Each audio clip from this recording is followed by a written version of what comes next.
నమ్మకం లేదు.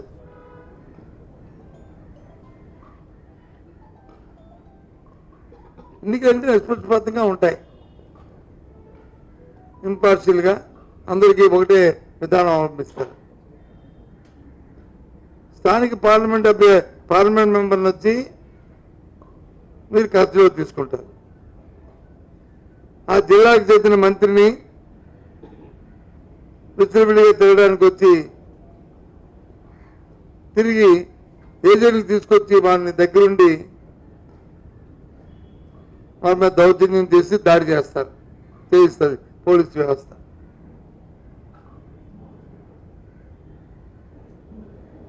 వైసీపీ అభ్యర్థులు వచ్చి విచ్చలవిడిగా స్వేచ్ఛగా తిరగచ్చు. తెలుగుదేశం అభ్యర్థి వచ్చి విచ్చలవిడిగా తిరగచ్చు. వైసీపీ అభ్యర్థి వచ్చి కస్టడీలో తీసుకుంటారు.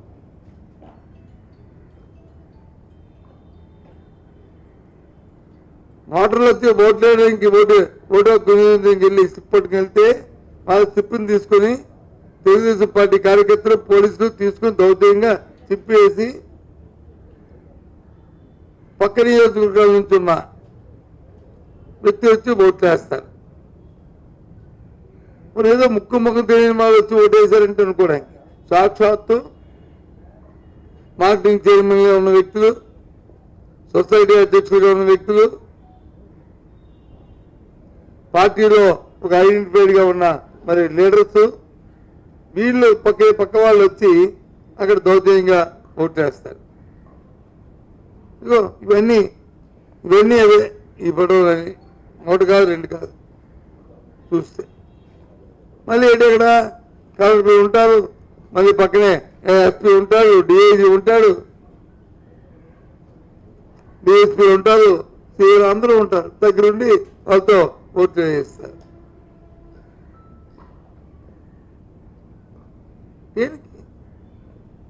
ఎందుకు ఎన్నికలు ఊరుగా గొప్పగా చూస్తాను టీవీలో ఏ రకంగా ఇస్తున్నారో మంత్రులు స్టేట్మెంట్లు నవ్విపోతారు.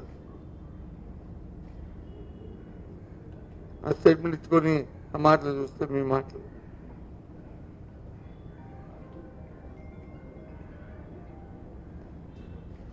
ఈ ఎన్నికల్లో 12వ తారీఖు నాడు నిజంగా అనుకుంటే రాష్ట్రంలో ప్రజాస్వామ్యం అది బ్లాక్ డే లాంటిది. ఎన్నికల ప్రక్రియకు ఒక బ్లాక్ డే ఏది ఉందంటే అది మన జరిగిన ఎన్నికల తేదీ ఏది ఉందో 12వ తేదీ, అది 12వ బ్లాక్ డే. ఇప్పుడు రాబోయే కాలంలో కూడా ఇలాంటి పరిణామాలు జరగాలని కోరుకోకూడదు.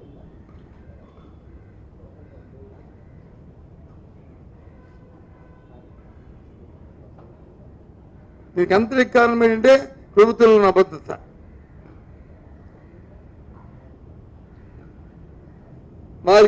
వారి మీదే నమ్మకం లేదు. వాళ్ళ ప్రభుత్వం మీద, పార్టీ మీద, పార్టీ కార్యకర్తల మీద, పార్టీ నాయకత్వం మీద, కింద స్థాయి వరకు ఎవరికి కూడా. అందుకే ఈ ప్రక్రియ. ఇన్ని సంవత్సరాలు రాజకీయాలు ఉన్నాయి, ఎప్పుడు అలాంటి ప్రక్రియలు ఎప్పుడు చూడలే. ఇంత దౌర్జన్యమైన, ఇంత పూర్తిమైన అరాచకమైన పరిస్థితులు ఎప్పుడు చూడలే. వాళ్ళు పైపెచ్చు శుద్ధ ప్రజాస్వామ్యంగా ఇప్పుడే వచ్చింది. ఏంటి వచ్చింది బొచ్చు ప్రజాస్వామ్యంగా? ఏంటి తప్పు కదా? పోతుంది జడ్పీసీ ఉంటేటి పోతేటి.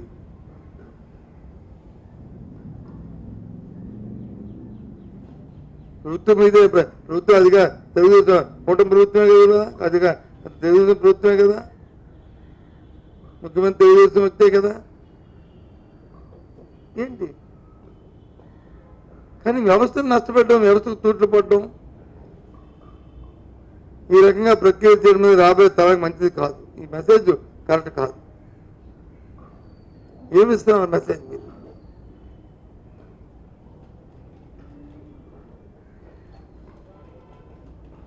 అందుకే చెప్పారు జగన్మోహన్ రెడ్డి గారు. నేను చూశాను నిన్న టీవీలో, ఆయన ప్రెస్ కాన్ఫరెన్స్ పెట్టిన తర్వాత టీవీలో చూశాను. ఊరిగా తెలుగు నాయకులు వచ్చి గొంతుకు దించుకొని చొక్కాలు దించుకుంటారు. అని చంద్రబాబు నాయుడు గారు ఇంత వయసు వచ్చింది కదా, బహుశా ఇంకా వచ్చే ఎన్నికల్లో మీరు పోటీ చేస్తావో చేరో తెలియదు, ఆఖర ఎన్నికలు అవ్వచ్చు, ఎందుకంటే మీ అబ్బాయి కూడా లైన్లోకి వచ్చాడు కదా అని అది మాసం ఉండొచ్చు. రామకృష్ణ మంచి కార్యక్రమం చేసి 10 మంది చెప్పుకుంటారు కదా, ఎందుకు ఇలాంటి బుద్ధులు?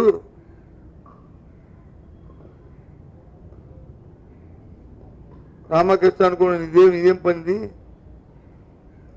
ఇంకా ఆఖరి వరకు కూడా మరి పుట్టినాడు వచ్చింది పుడకనాడే పోద్దనే సామెతలాగా ఆఖరి వరకు కూడా ఇలాంటి కుతంత్రాలు, ఇలాంటి నియంతృత్వాలు, ఇలాంటి వెన్నుపోట్లు, ఇలాంటి కార్యక్రమాలు మానుకోరా, ఇంకా అది కంటిన్యూ చేస్తారా, ఎందుకు ఇవన్నీ అని చెప్పాడు. తప్పేముంది?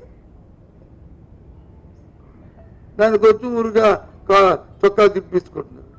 దేనికి చొక్కా తిప్పుకుంటారు? ఏం తప్పు? ఎవరైనా ఎన్నికలు కొత్తగా వచ్చినప్పుడు మీ అబ్బాయి ఏదో ఆతృతగా చేశాడంటే ఏదో కుర్రవాడు ఆతృత చేశాడు, ఇది తప్పు అని చెప్పడానికి. మరి మీరే చేస్తే, మీరే చట్టాన్ని చేతితో తీసుకుంటే, ప్రోత్సహిస్తే, దౌర్జన్యాలు ప్రోత్సహిస్తే, రాజ్యాంగ పరిరక్షణ చూసిన బాధిత వ్యక్తులే ఇలాంటి కార్యక్రమాలు చేస్తే ఏ మెసేజ్ ఇస్తున్నారు మీరు?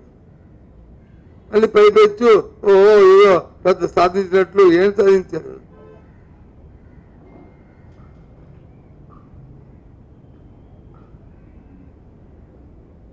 సాధారణ చరిత్రలో మిగిలిపోతారు మీరు ఈ కార్యక్రమం వల్ల.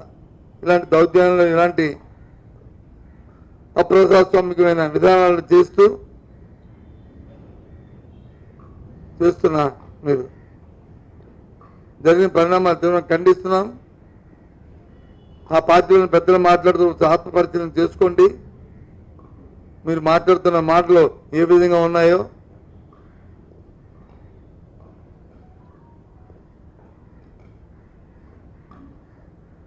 దానివల్ల రాబోయే తరాలకి ఏ మెసేజ్ మీరు ఇవ్వదలుచుకున్నారో ఆలోచన చేసుకోండి.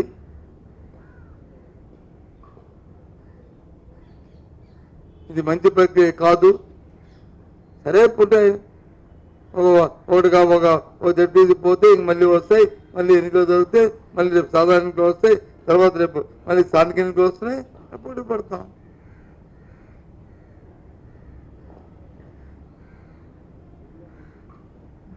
ఎప్పుడైనా చూసాము ఇలాంటి ప్రక్రియ? నాకు ఆశ్చర్యం వేసింది. ఒక కంపెనీ సీఈఓ కానీ, ఒక అధికారి పై అధికారి కానీ, లేకపోతే ఒక పార్టీ ఒక పెద్ద కానీ, ఏ వ్యక్తి ఎవరైనా ఒక పెద్ద మనిషి వెళ్తే ఒక ఇంట్లోకి వెళ్ళాలంటే వెనకాల వచ్చిన వాళ్ళు వచ్చి ఆయన వెళ్ళాలి కాబట్టి అది ఇంట్లో తినాలనుకుంటే వెళ్ళి పరిగెట్టి తలుపు పెట్టి పిలుస్తారు. కానీ అక్కడ చూస్తే డిఐజీ స్థాయి అధికారి ఆయన వచ్చి ఇంట్లోకి వెళ్ళి తలుపు కొడుతున్నాడు, తలుపు తీయని. ఏంటిది? మళ్ళీ వచ్చి పైపెచ్చు పోలీసులు ఉన్నారు. ఏంటింది మీ సంఘం? చెప్పండి, పోలీసు సంఘం కదా, దానికి సమాధానం చెప్పండి.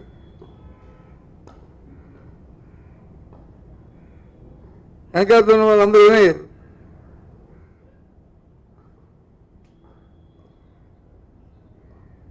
ఇదేనా డిసిప్లిన్?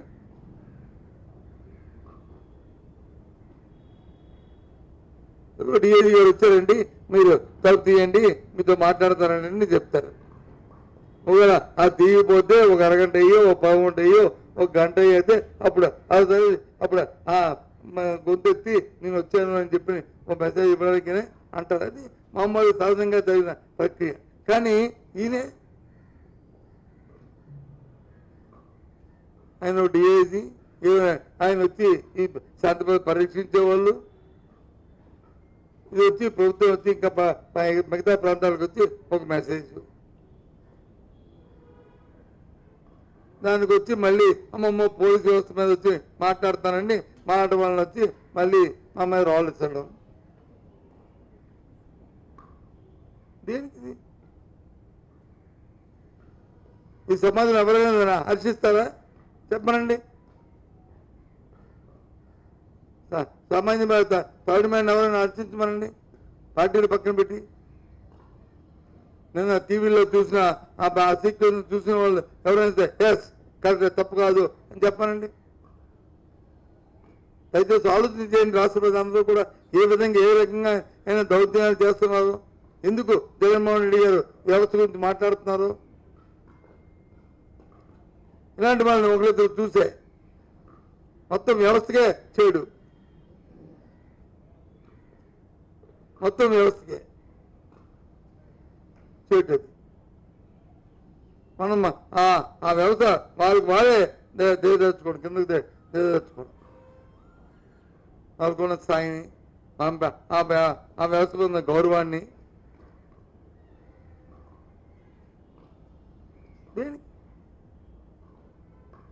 లేదు నువ్వు అరెస్ట్ చేయాలి, అవసరం చేయి, తప్పే ఉంది. నుంచి కూర్చోబెట్టుకో, ఎక్కించి మేము తిప్పని ఎవరు చెప్పారు? మాట ఇప్పుడు మంత్రి గారు నెలగా మరి ఉంచే ఇచ్చే పర్మిషన్ ఏంటిది?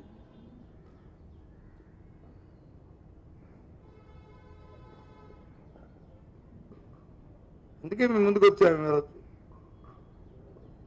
కారణం అది మీ ద్వారా రాష్ట్ర ప్రధానికి ఈ విషయాలు చెప్దామని.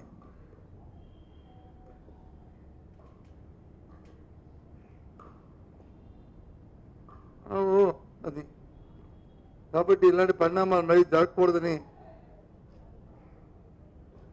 ఒక బాధ్యత గల పౌరుడిగా, ఒక బాధ్యత గల రాజకీయ పక్షానికి చెందిన మరి నాయకుడిగా, మరి నా వైసీపీ పార్టీలో మరి మా పార్టీ నాయకత్వం జగన్మోహన్ రెడ్డి గారు నాకు ఇచ్చిన ఈ అవకాశాన్ని ఎల్ఓపిగా ఇవాళ ప్రజలతో ఇది షేర్ చేసుకుంటున్నాను.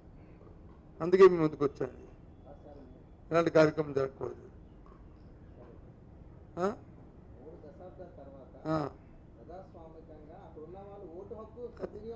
అదే అంటున్నాను, ఓటు హక్కు సద్వినియోగం ఎక్కడ క్యూలు చెప్పండి. అక్కడ ఏ టీవీలో క్యూ 45 మహిళలు ఎక్కడ కనిపించారు మీకు?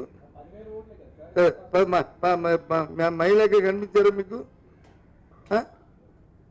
కాదు, ఓటు హక్కును చేసుకోవడానికి మరి జడ్పీటీసీలు, ఆ పక్కన ఉన్న మనలో ఉన్న ఎంపీపీలు, లేకపోతే ఎవరు మానిటరింగ్ చైర్మన్లు, పిఎస్సీ చైర్మన్లు, వీళ్ళందరూ చూడండి క్యూ లైన్లు. వాళ్ళు ఎందుకు వచ్చారు? నువ్వు చెప్తున్నావు ఏబిఎన్ 10,000 మంది అని. 10,000 మంది ఈయన 10,000 మంది పక్క నియోజకవర్గం నుంచి ఎందుకు వచ్చారు? వీళ్ళు ఎందుకు ఓట్లు వేశారు? ఎవడన్నా ఆ మాత్రం దొంగ ఓటు వేసిన దొంగ ఓటు అంటే అర్థం ఏంటి? దొంగ అంటే దాపరికంతో వేసేవాడే కదా. దాపరికం బరి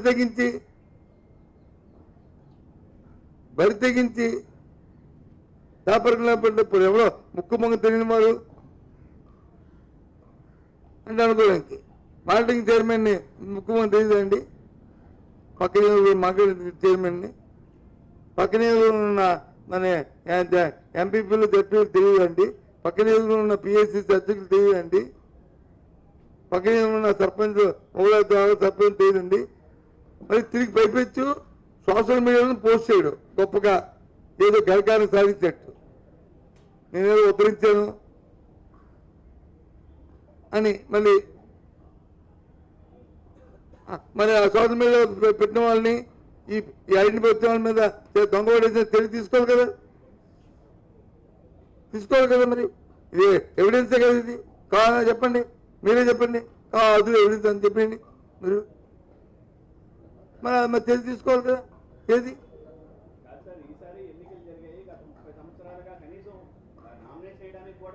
ఎక్కడ ఎప్పుడైనా 30 సంవత్సరాల్లో ఈ విధంగా అప్పుడు మీ మీడియా ఉంది కదా, అప్పుడు మీ ఏబిఎన్ ఉంది కదా, అప్పుడు మీ టీవీ ఉంది కదా, అప్పుడు మీ టీవీ ఉంది కదా.